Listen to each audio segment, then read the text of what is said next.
Welcome to Live Daf, your online Daf Yomi Shir.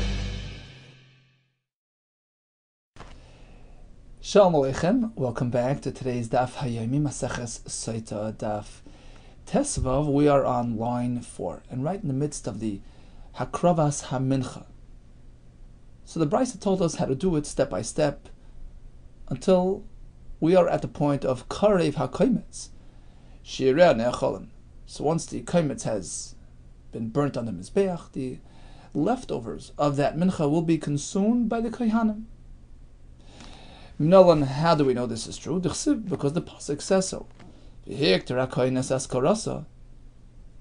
Kohen is makriv, the remembrance, the sample, so to speak, of the Mincha. The Koimetz, which represents the Mincha. So once that's on the Mizbeach, Uksiv, then it says, what happens to the Noiseres, the leftovers, La'aharon Ulavanav. Now when we say Karev HaKoimetz, totally burnt, partially burnt, at what point do we say the Shirayim are Mutarim Ba'achila? Karev HaKoimetz, Lamar Kedi Islay. According to one Shita, Karev is considered one thing, or Lamar Kedi Islay. According to the opposing view, it is only considered burnt on the Mizbeach once it achieves a higher degree of consumption of burning. The Itmar. HaKoimetz me'imasay matir. Shirai ba'achila. At what point do we say that burning of the Koimetz is considered as done and the Shirayim are now mutar? Rabbi Chanina Amar b'shetishloik by ha'or. Once the fire catches onto it, even a bit, that is sufficient to activate the heter on the leftovers of the mincha. Rabbi Yechon Amar Mishetitzas Ha'ur Berubai. It needs to be mostly consumed by fire. At that point we say, Rubai Kekulai, it's as good as done, and the Shirayim are mutar. How do the Kohanim consume the Shirayim? In any manner, in any style that they wish. My time, and why is that permissible? Amakra, the pasuk says l'mashcha. Pasuk says l'chones satim l'mashcha, as Rashi brings. Hashem says, I've given you the matanes kahuna l'mashcha, as an expression of royalty, of your royal standing. L'gdula kederach shamlachem oichlan, which indicates that the Kohanim will experience their gifts and their gestures in a royal, elegant fashion. They can have it any way they want. They could turn it into any good tasting recipe, except for making it chametz. Ve'enon asur elo melech. One thing they can't is make the leftovers chametz. T'chsiv lo yisi'afa chametz. Then it says chalkam nasati, right? So we make a drasha. Lo yisi'afa chametz chalkam, which learns Amar Rab Shimon ben Lakish afilu chalkam nami lo yisi'afa chametz. The issue of making chametz applies even to chalkam, not only to the chelik of the mizbeach, but even the chelik which goes to the kohanim must remain unleavened. Kol ha-menachos. Typically, a mincha requires oil and incense, levaina, except for the minchas SOTAH, as we discussed. Says the Gemara, "Kol ha-menachos tunas shemen levaina." How can we make that blanket statement? All menachos require shemen and levaina v'ikam michnas chayte. A person who sins, it brings a mincha. The Rachmana Amar lo yasem alei shemen v'lo yiten alei levaina.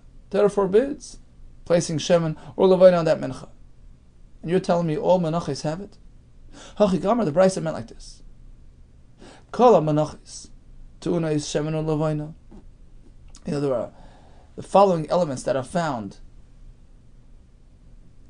throughout all the menachos, which means that at least you have at least some of these elements. At least one of these aspects are found in all menachos. Which aspects, which features are we speaking about? Kol menachos tunas shemen levaina. Either the fact that it needs shemen levaina, ubois menachitin, either the fact that it comes from wheat flour, ubois soiles, sifted pure flour. So we have three elements that are at least in some form, some fashion, found in all menachos. Every mincha out there has at least one of these elements. For instance, minchas chayte, you have the sinner's mincha. True, it doesn't have all three elements. Ava b'she'ena tuna shemen olevina. True, it doesn't have shemen olevina, but it has the other thing.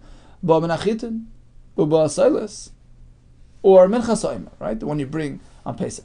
Ava b'she'ba menas oirim. Okay, it's a bit different than your standard. It comes from sa'ir, but it has the other elements. Tuna shemen olevina, uba geres.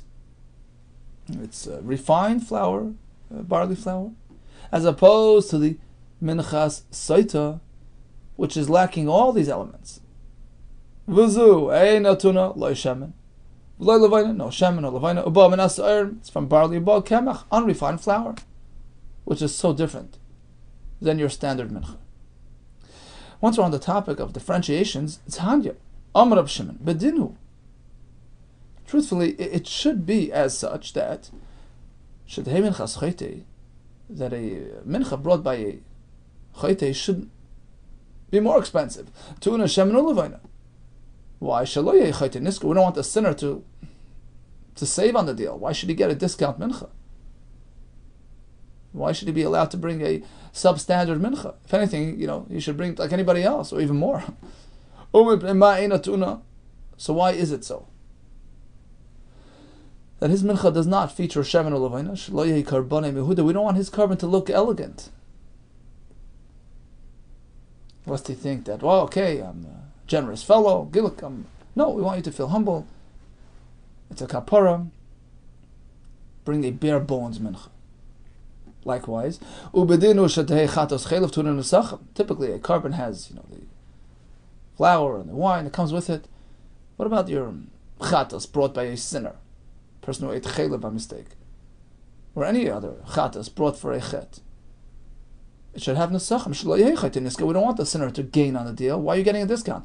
So why is it that it does not have that feature? It's the same reason. We don't want it to be pretty and elegant. But there are times that even a chatas and asham, tu'udim nesachim, require your standard nesachim. If brought by a mitzvah, who's not really a sinner, he needs to bring a chatas v'asham, but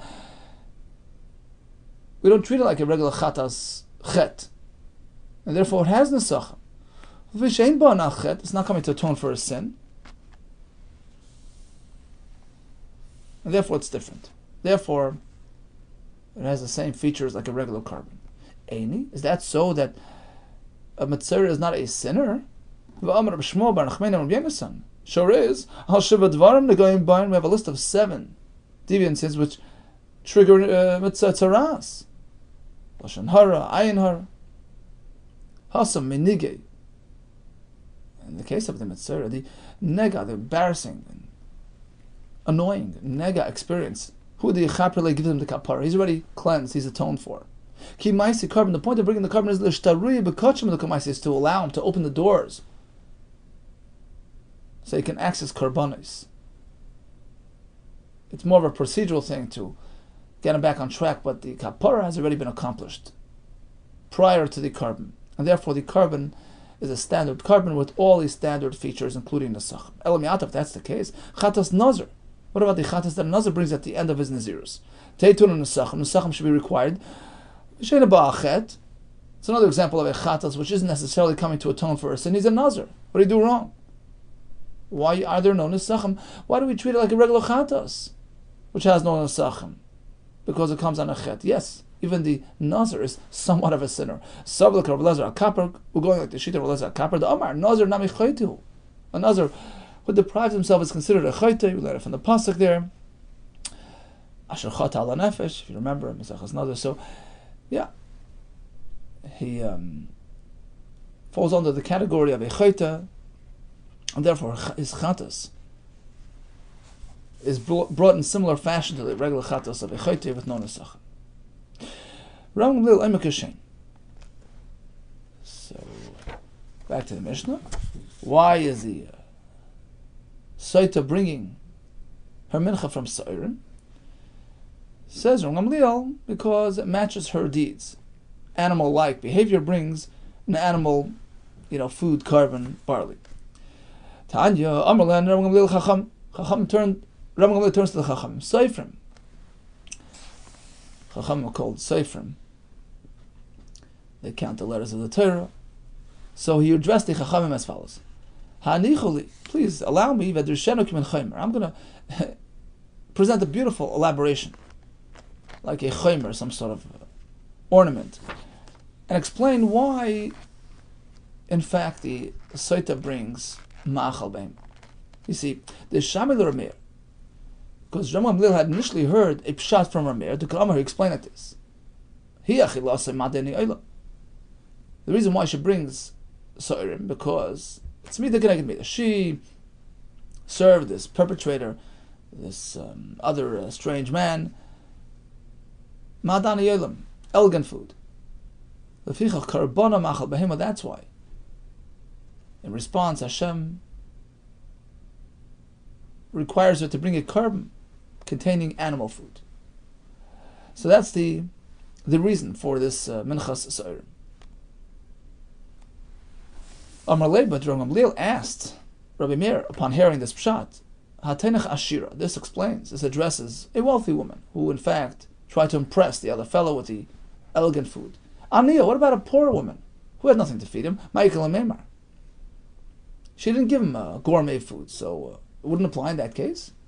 Ella, I'll tell you a pshat which addresses all situations.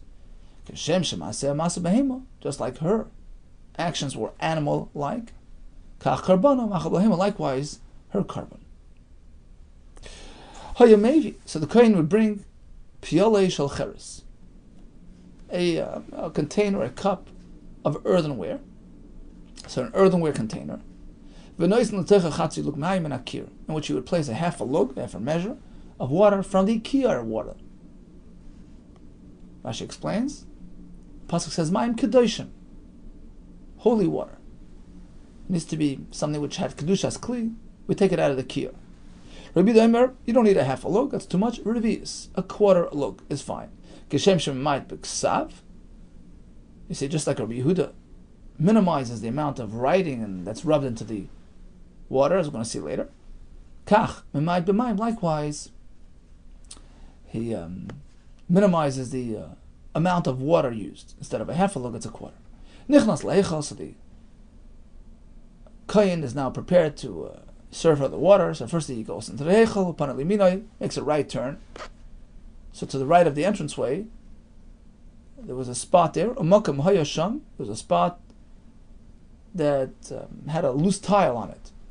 Amal amma, right? It was an amma square. V'tavla shal shayish, upon which rested a marble slab, a tile.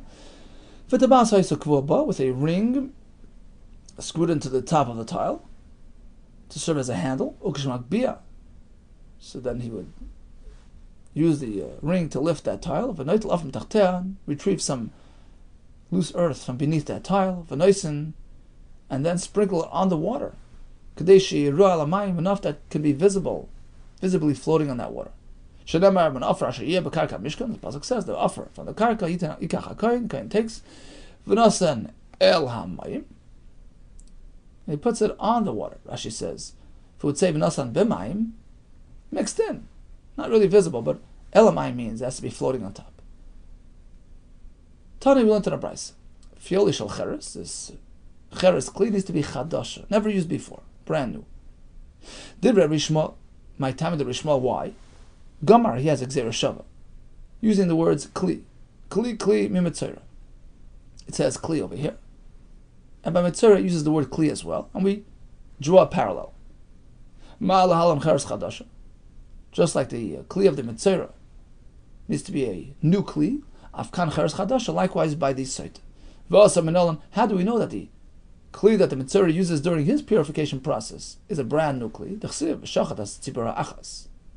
El kli cheres, they take one of the birds, they shecht it on that kli, al mayim chayim, containing fresh spring water. So we connect the kli to the water. We equate the two. Ma mayim chayim, shelo nas ben malacha, just like the water is pure, clean, never used before water.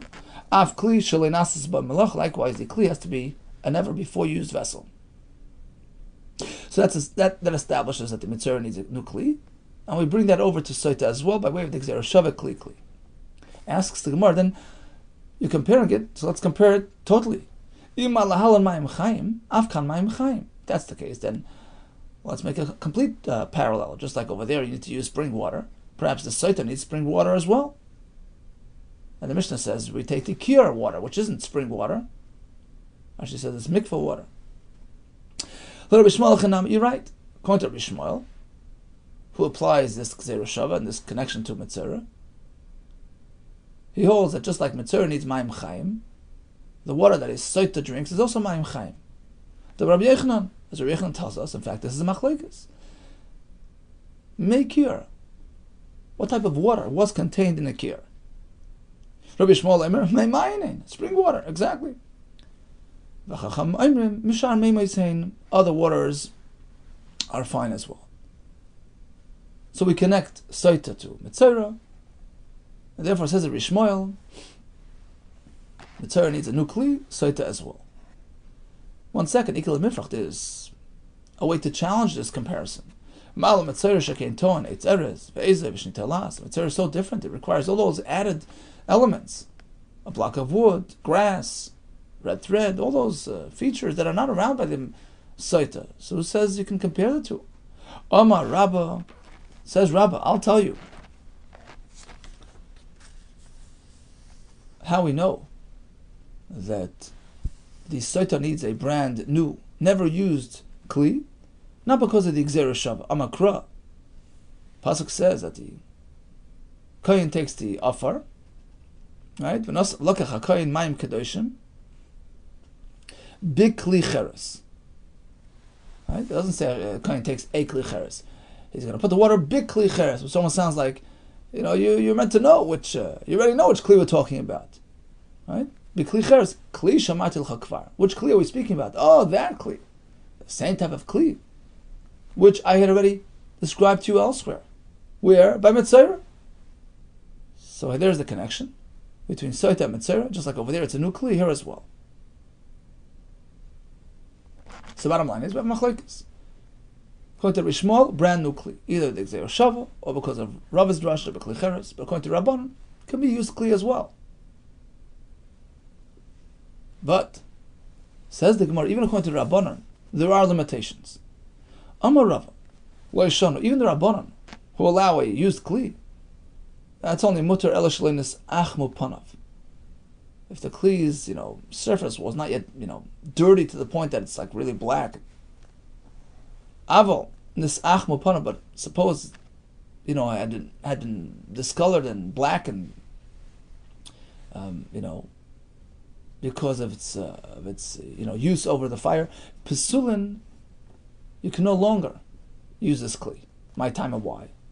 Do me the mayim, because even the Rabbanon do make a connection between the kli and the water within it, and therefore we say ma mayim shlei nishtanu, just like the water is the original water, it hasn't changed color and taste. Otherwise, wouldn't really be considered water. Af kli shel nishtanu, likewise the kli that you're using needs to be an unchanged kli, meaning it has to look like it has to be in its original form, rather than having been blackened by cooking. Now Tosfos points out that the change of color in water doesn't really affect it min haTorah, so he's learned that the whole Gemara is midrabanan. It's only a psum midrabanan. The kli and the water has to look, have to look original, as opposed to having that transformed look. So meaning, even according to the Rabbanan, that it need not be a new kli, but it has to have its original, shape and color. By Rava, nisakmu. Let's say the kli was blackened by way of cooking, but then he fixed it up. He put it back into the furnace. He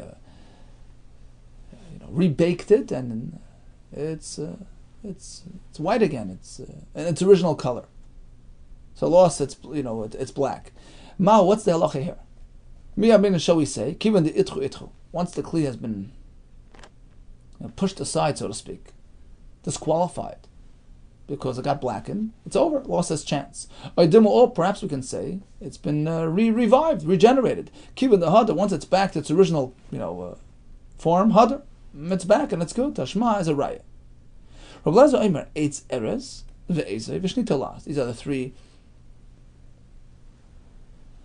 items that were used by the Mitzorah. Block of wood, the grass, the red thread.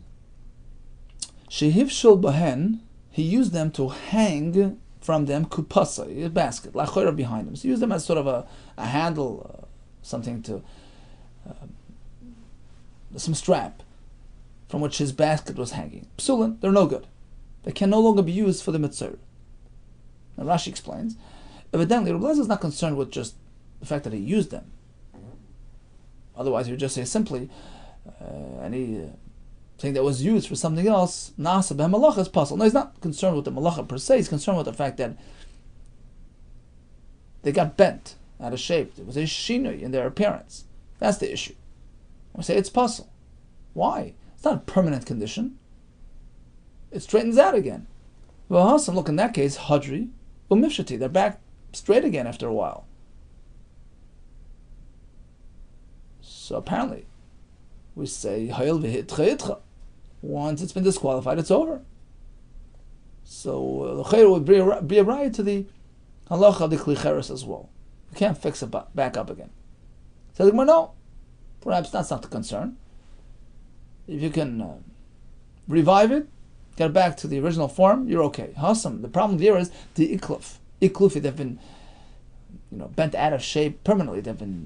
Ikluf means they've been peeled, they've been scraped because they were used as a handle, as a strap for that basket. They've been scraped and disfigured, which is a permanent disqualifier.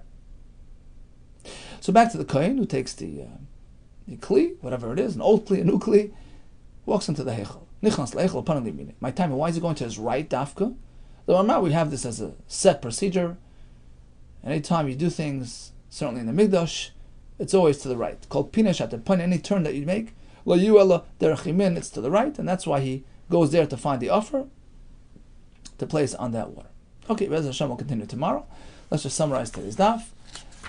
So we started with the kaimetz going on the mizbeach, partially burnt, mostly burnt, which allows the shiraim to be eaten in any fashion, any recipe except for chametz. We went through various elements found in most menachos. A minchas chayte will not have shemen and lavaina, but it will have other things, etc., etc. But a minchas SOTAH is lacking all those ingredients. It comes from barley. It's unrefined barley, has no shemen and lavaina. And we explained the reasons for some of these ideas. The chayte we don't want to have his karban mincha or his regular karban behema as well, which is lacking in nesachim, to look elegant. And therefore, we cut away the extras. No shemen and lavaina by his mincha, no nesachim by his karban. Regarding the SOTAH, we have Rameya's pshat. She was machal madani olam, so her karban is machal behema. According to Rambliel, her masam was masa behema. And then we proceeded with the kli of cheres, in which they placed water in the afar. The kli was either a brand new kli, according to Rabbi Shmuel, because of the Gzera Shava, or because of the drasha. B'kli cheres, kli shamatil chakvar, we equated to the Mitzorah's kli, which has to be a brand new kli. According to Rabbana, used kli is okay, as long as it was loinus achma panav. It doesn't appear black from cooking. And we had a shaila whether you can sort of fix that up. We left that unresolved, and then we're holding at the kohen in the heichal, going to place the afar, and he gets there by making a right turn. Called pina shatapaina lo yu ela derech achimin. Hatzlacha rabbetu, psuras tovas, and all the best.